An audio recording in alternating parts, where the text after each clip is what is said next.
Assalamualaikum warahmatullahi wabarakatuh. Saya Kapolres Aceh Besar.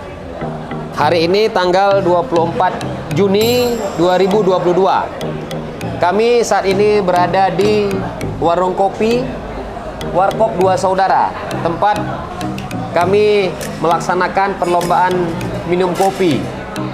Salah satu kegiatan kearifan lokal masyarakat Aceh dalam rangka HUT Bayangkara 76. Saat ini kami bersama peserta yang ikut lomba minum kopi, lebih kurang 12 orang, termasuk ada peserta wanitanya. Dan untuk saat ini beliau-beliau lagi minum kopi dalam keadaan sehat walafiat.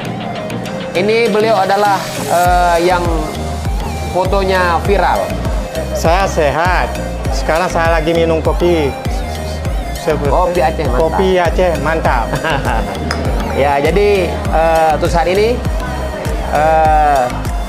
beliau-beliau semua dalam keadaan sehat walafiat.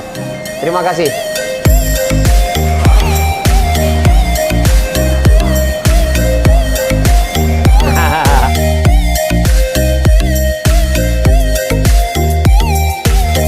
Assalamualaikum warahmatullahi wabarakatuh. Kami peserta lomba minum kopi Polres Aceh Besar mengucapkan selamat Hari Bayangkara ke-76. Semoga Polri semakin berjaya. Assalamualaikum warahmatullahi wabarakatuh. Kami peserta minum kopi Polres Aceh Besar.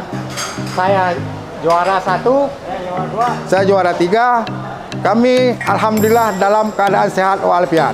Assalamualaikum warahmatullahi wabarakatuh.